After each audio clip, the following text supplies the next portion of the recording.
England is a joy to visit over and over again for its beautiful countryside and magnificent history.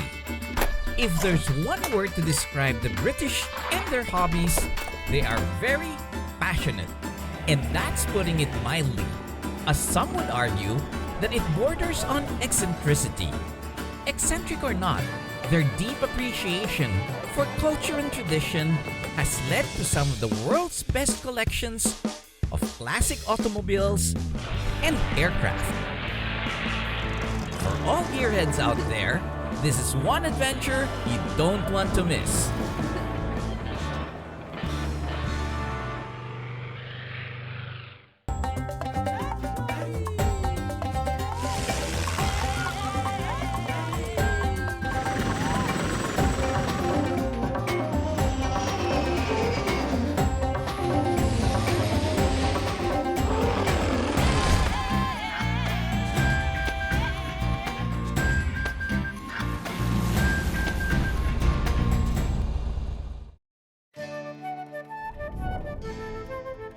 Cambridge. These historic buildings house some of the world's brightest minds.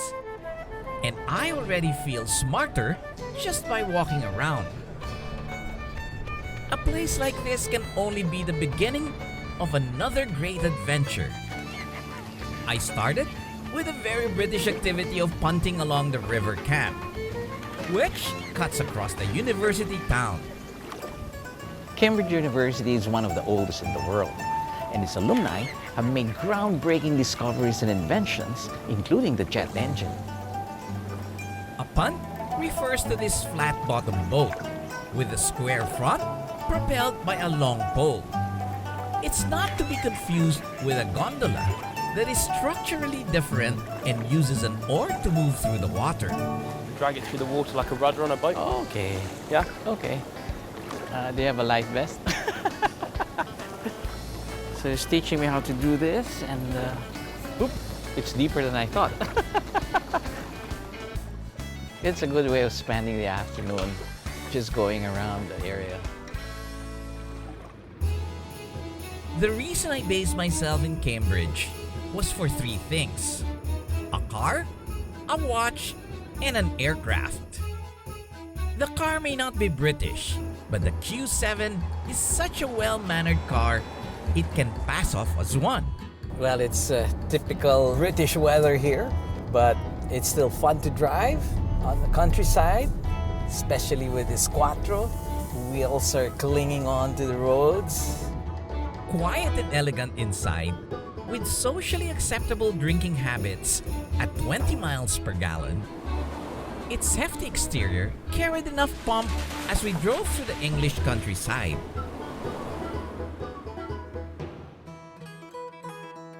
Not far from Cambridge is the sleepy town of Old Warden. It may be small, but it's filled with heritage. But what the town really prides itself in is the preservation of aviation and automobile history. This brings me to the Old Warden Aerodrome, where flying buddies Mark and Pete were waiting for me. Hi, Joy. England Great again? to see you. Great to see you. Hello, Joy. Yeah, welcome. Happy to be here. Well, we look forward to showing you around this vintage aircraft collection, which I Okay. think is probably one of the best in the world. I can imagine. I'm here also for a mission. Good. To find the aircraft that is a part of my watch. Well, more on that later. For now, it was appreciating the enormity of the Shuttleworth Collection, which houses an incredible array of vintage automobiles and aircraft. Started by Richard Shuttleworth, it is a tribute to his lifelong passion for racing and flying. Born in 1909 at Old Warden, his family's wealth came from manufacturing agricultural machinery. At a young age, he showed a fascination for all things mechanical. By the age of 23, he gained enough inheritance to pursue his passions. Richard bought and restored old cars, some of which are still running until today. He was also a successful racer, winning the International Donington Grand Prix in 1935. After a serious accident in 1936, he ended his racing career and concentrated on his next love, aviation. His first airplane, a de Havilland Moth, is still here, in good flying condition. Richard searched for historic aircraft and restored them to pristine condition. This is the Valerio. It's the world's oldest flying aeroplane, so very historic. 3 cylinders. Just 25 horsepower. I think what makes this special is that all these other aircraft are replicas, whereas this Is a real one. And built in 1909, so over 100 years old. Today, the engineering workshop in Shuttleworth is still abuzz with activity, restoring iconic aircraft. When the war broke out in 1939, Richard joined the Royal Air Force. While on a cross-country training exercise, his aircraft crashed and he was killed. His mother kept the collection alive in his memory, and despite his untimely death, he left an enduring legacy for British motoring and aviation. Britain has always played a major role in aircraft development, producing some of the most effective machines during the First World War.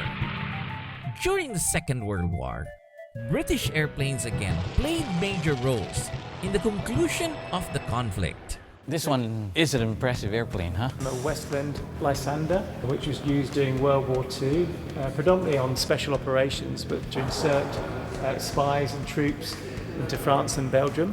That's why it's in black. Exactly. It flew night operations predominantly. And Pete, it's a bit unusual because the cowling incorporates the exhaust, huh? Yes, I've never seen that before. In the years between the wars, British designers produced a series of sleek and fast racers. This was what I was particularly interested in, as I was here to find an aircraft to which my timepiece belonged. Well, you know, I came all the way here specifically for this airplane. It's a beautiful aeroplane. Indeed, there was 3 of these built. De Havilland 88 Comet Racer. I know. It was built in 1934 for the Australia Air Race.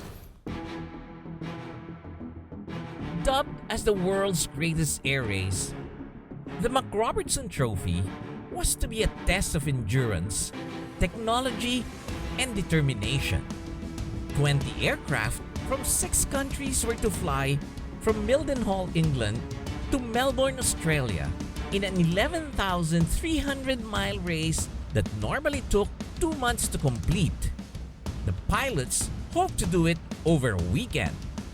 At that time, everyone thought that only transport aircraft would be capable of covering the long distance under such a short period of time, a category dominated by American aircraft.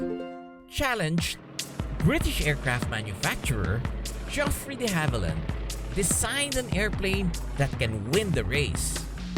And so, representing the empire was the pinnacle of aero and Art Deco design at the time, the de Havilland Comet. Fantastic airplane. Very advanced for its time, a beautifully crafted aeroplane. You'll notice that the wings are so thin, there's no fuel tanks in the wing, the fuel is all up in the nose on the fuselage, which enabled the aerofoil to be primed for fast flight. And a retractable gear as well. I think during the time it was one of the first. Yes. Yeah, and a variable pitch propeller as well. Very sleek. This red one, flown by Charles Scott and Tom Campbell Black, emerged the winner, completing the race and breaking flight records at less than 71 hours. Now, beautifully restored and still flying. Well, do you know that I have a piece of this aircraft in my wrist? You have to show us that. Bermont Watches made a watch specifically to honor this racer. They did a limited edition of this watch, and you know, right there is a part of this structure, is the wood, which is a part of the structure of this aircraft. Yes. Wow. The back of the watch is more Yes. interesting than the front. I know. But does it tell the time? Yes, it can. It does that as well. Excellent. Seeing the collection made me fascinated at this aspect of British culture. Pete, Mark, you've shown me all these things, motorcycles, airplanes, cars. I'm just curious why the British have a passion for restoring and preserving things. Well, I think it's, in one word, it's nostalgia. We have a lot of people who remember the cars that they travelled in or worked on, or the aeroplanes, and they want to keep that and hang on to our past. And we've been very lucky in having foresight like the Shuttleworth Collection to actually bring it all together and give a good museum. It was a very interesting morning spent at the Shuttleworth Collection. And what a great feeling to be wearing a part of aviation history. From the early years of British aviation, its future was only a short drive away from Old Warden. The huge Cardington hangars have been around since the 1930s and have seen the development of British airship technology. But today's real star is the gigantic airship next to these hangars. I was invited by Chris of Hybrid Air Vehicles to behold the world's largest aircraft. Wow, Chris, this is huge. Absolutely. So this is the Airlander. So it's the world's longest aircraft. It's 92 metres long. So that's another 15, 16 metres longer than a 747 or A380. So airships have been around for 150 years. I know, yeah. But they've always been a bit of a niche product. What we've done is we've mixed an airship with an aeroplane wing.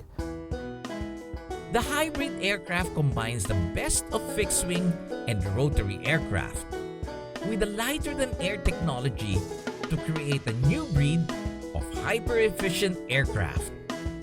So you were doing this with what mission in mind?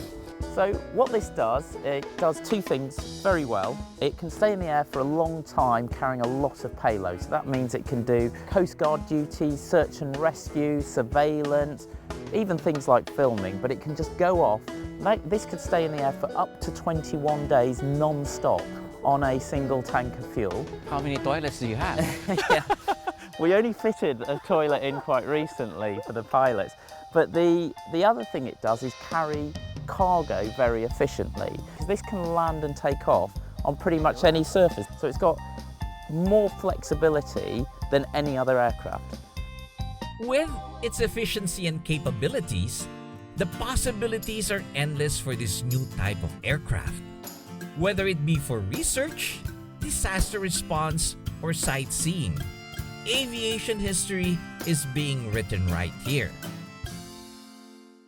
Up next, I continue to appreciate British nostalgia as I get to see a magnificent private car collection and fly vintage aircraft with old friends.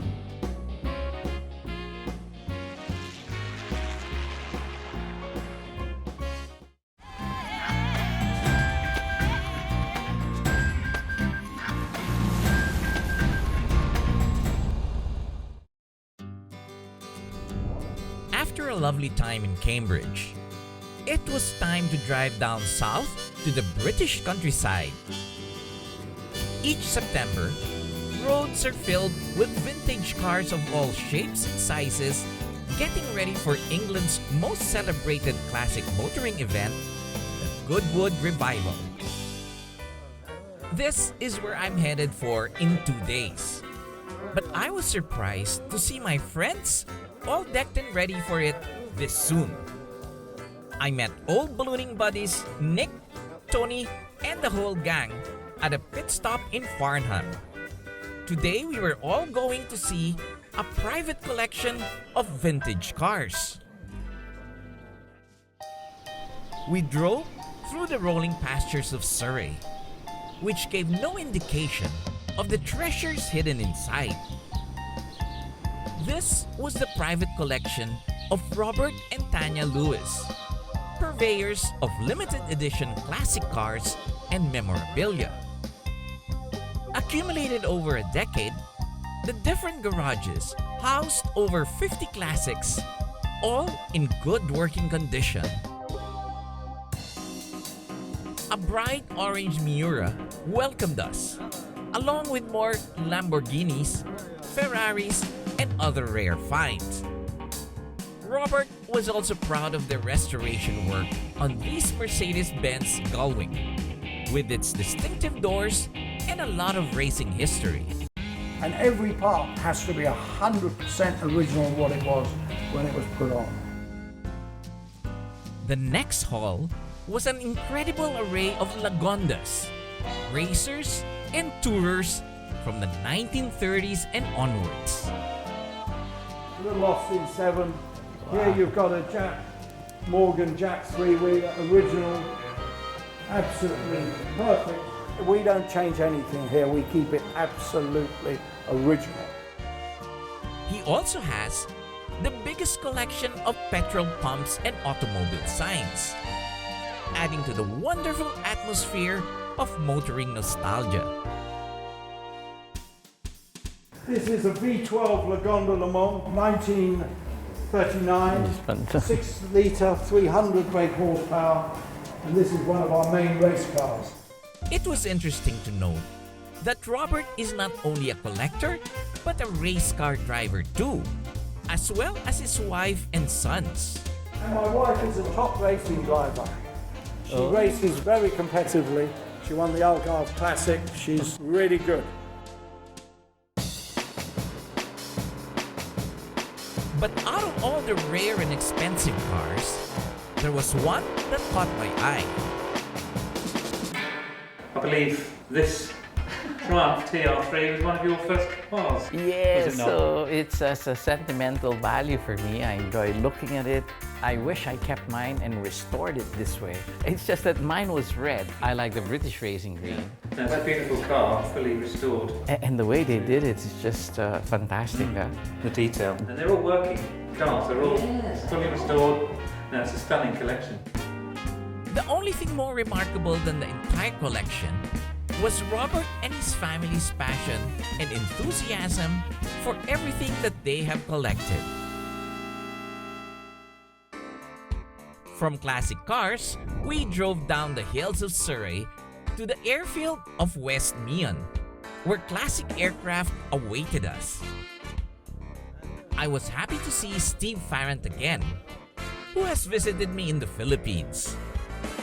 Clive Ponsford and Jonathan Turnbull were also regulars at the Flying Club. Over sandwiches, we decided to take the Oster and 2 Tiger Moths out for a spin. We prepared for startup, with Steve and I getting a head start on Steve's World War II Oster. Steve fired her up, and she came to life to the beautiful sound of a prop-driven aero engine. Meanwhile, the Tiger Moth's prop were hand-cranked for startup. Taxing out with these tail draggers in a finely trimmed grass strip is straight out of a dream. Used for military liaison and observation, the Oster had good visibility with glass windows all over. The instrument panel was quite unique, with its inverted compass and mirror for viewing. The elevator trim was located on the center tube of the ceiling, giving it a feel of an old classic aeroplane.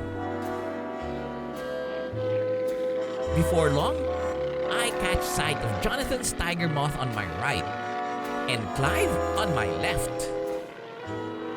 The Tiger Moths were beautiful biplanes built in the 30s, used by the Royal Air Force as trainer aircraft.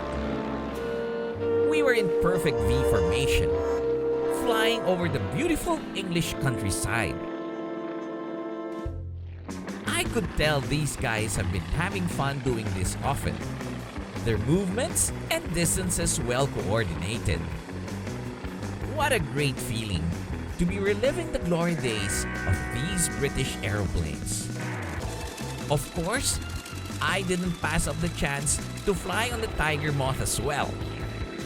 Taking in the sights in the open cockpit was such a thrill. We had such a good time. I just had to give Steve and the guys something from the Philippines. This is Lacan. It's a special coconut nectar spirit. And I brought it all the way from home for everybody to drink. We've finished flying, so I think everybody can start. It was a very interesting day, spent with machines from a glorious era. But I was in for the most spectacular celebration yet. Up next, history comes alive in full color as we put on our trilby hats and head for the Goodwood Revival.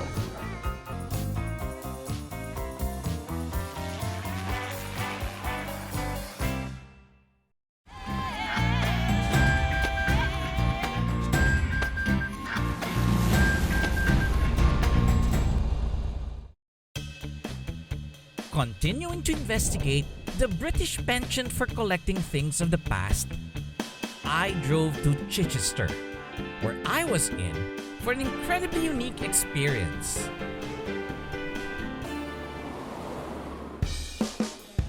This, you could say, is the height of British eccentricity. The Goodwood Revival, a 3-day festival of motor cars, aeroplanes, and period dress from the 1940s to the 1960s, is a spectacle attended by thousands. If I was brought here blindfolded, I would have thought I magically stepped back in time. Luckily, I found Nick in the crowd, wearing a familiar shirt. Good morning, Joy. Welcome to the Goodwood Revival. Thank you for inviting me. I see you're dressed up in my attire. Well, I had to dress up especially for the occasion. You look wonderful. You absolutely fit the surroundings. I brought this along specially for you. Okay, do I really blend in now? Perfectly. The grounds were a former RAF airfield, whose perimeter became a historic race car circuit. It saw the heyday of British motor racing from 1948 to 1966. These golden years are what the revival pays tribute to. There were magnificent static displays of vintage aircraft, all dating before 1966. A shiny Douglas C-53, a couple of Beach Staggerwings, a de Havilland Dragon, and Foxmoth, Curtiss Travelair, and of course, the legendary Spitfire, among other rarely seen machines, all bringing us back to a different era. Period clothing from the years of the Goodwood track is required of anyone attending the festival. Although World War II took place earlier, most attendees came in uniform, showing just how embedded the war is to British consciousness. Atmosphere is what sets the festival apart from any motoring and airshow event. Vintage storefronts, music and dancing, and the extent to which the attendees try to imbibe the spirit of the era is infectious. Do you enjoy coming over with the period costumes? Yes, we love it. It's my first time. Yeah, it's my 10th time. Tenth I've been here from the beginning. Yeah, so she dressed me up because she had all the experience. Okay. You all look very pretty. Thank you. And it fits very well with the Ferraris. Yeah, it's a beautiful car. But the Goodwood Revival is really about the race cars. The number, rarity, and range of vehicles that can be seen in the paddocks were truly extraordinary. And these are cars from the 60s, late 50s and 60s. And they're all running. They're all running. And are these guys going to race? These are race cars. And they will race today? These will race today, yeah. And they came here in one piece and hopefully they'll go home in one piece, but if we get a little bit of rain on the track, maybe it'll be a little bit slippery. But these guys love to race. If they bend the car, if they break the car, it's all part Work of on it again. Yep, you have the whole year to work on it Exactly, and yes. break it in one afternoon. I think everybody comes here just to listen to the engine noise and Smell the fumes. I got to talk to Peter Russell, one of the mechanics prepping the cars for the race. Were you having problems with the car? No, not really. No, we take it apart Just and checking everything. We had a little bit of a misfire yesterday, so we've changed a few parts, which we hope will cure that, but we'll see. quite a nice machine. It's a 1936 I can imagine. MG. Very nice. And you do the restorations yourself? That's right, yes, we restore various cars.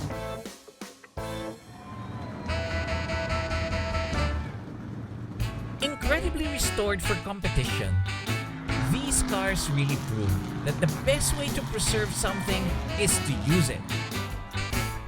As the classic cars raced for the trophy, the vintage aeroplanes took to the skies. There was an F4U Corsair and P-38 Lightning. They were followed by a P-51 Mustang and the historic Supermarine Spitfire. With warbirds flying overhead, uniformed personnel sharing a bubbly, shiny motor cars speeding past, and ladies in their furs. It was suddenly the end of the war, and Britain was at her finest moment. This is what British nostalgia is all about. It's celebrating the glorious age of motoring, aviation, technological advancement, and more importantly, national pride. Things that make a nation great. This has been your captain, Joy Roa. See you in the next...